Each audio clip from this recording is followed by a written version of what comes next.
Welcome to block 2.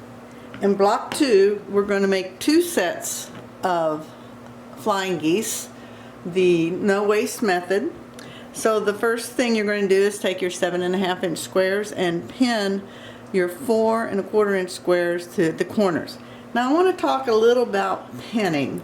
I have 2 sets of different types of pins here. On this one I have the silk pins that have the glass tops, and they're blue and yellow. They're the finest ones that are sold, and people are always saying, I can't find them. Well, guess what? You can find them at our store. The glass head, blue and yellow, are the thinnest. Another type of silk pin that we sell, and it's just a hair thicker, are the red and white ones. They are also glass head, very thin, and that's the type of pin you want to start using as you get into quilting.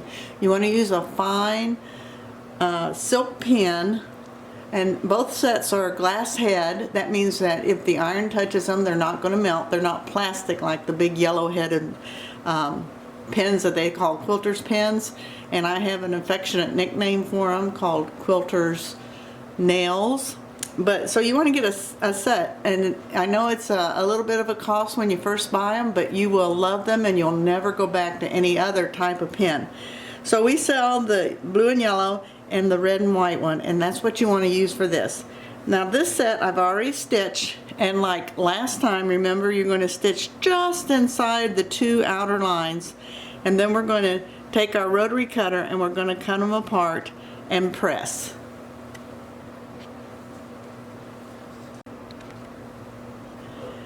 I have pressed all my units. I've cut them apart, pressed them all. You're always going to press so that the seam goes up towards the 2 4 1/4 inch squares. So you have something like this. Then you're going to mark your last 4 squares and put this so that it hits the corner just perfect. And you want to put 2 pins in, 2 silk pins to hold it in place as you sew. Now when you sew, it's really important that you hit this area. You hit this area right here. That's where the needle comes in at, on both sides of this. I've tried to intentionally not hit. So you see on this one, I'm not hitting right where the V of those 2 fabrics is. I'm off of it. You can probably tell better on this side. And when you're off of it a little, I'll show you what happens. It's okay in this technique to be off a little because I've oversized these so you can trim them down. But some of your quilting directions won't oversize them. And if you're not on it just right, look at this edge now. Do you see how this edge is much higher than this other edge? And that's what you end up if the directions that you're following have you cut it the exact same shape, and you end up with something like this. Well, it's hard to sew the next piece on if this one's higher and this one's lower.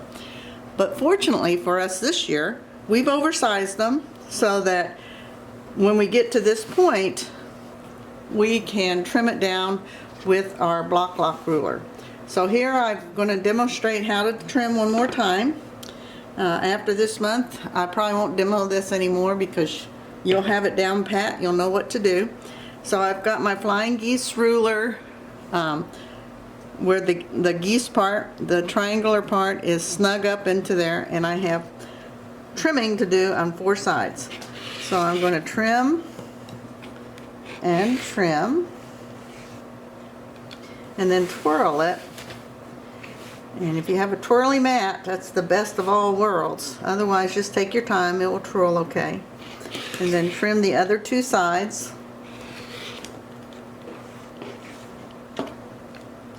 And you have a perfect flying geese unit.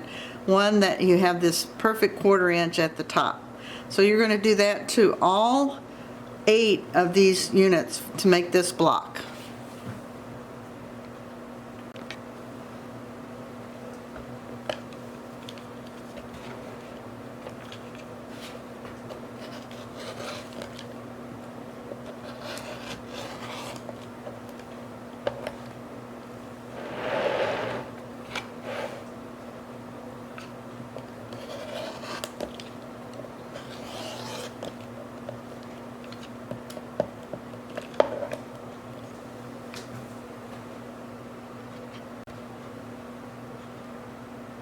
Now that you have all 4 of your, or all 8 of your flying geese,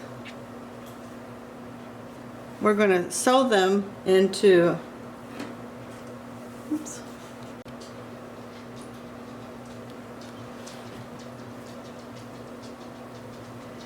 into squares. And each of the squares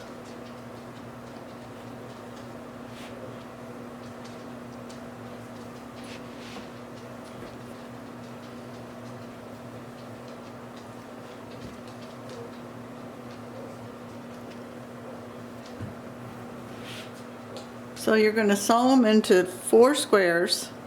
All the squares are exactly the same. If I turn these this way, you can see that these 2 sets of squares are exactly the same. But after they're sewn into squares, we're going to twist each square so it makes a darker pinwheel right in the center, and then sew all those together for block 2.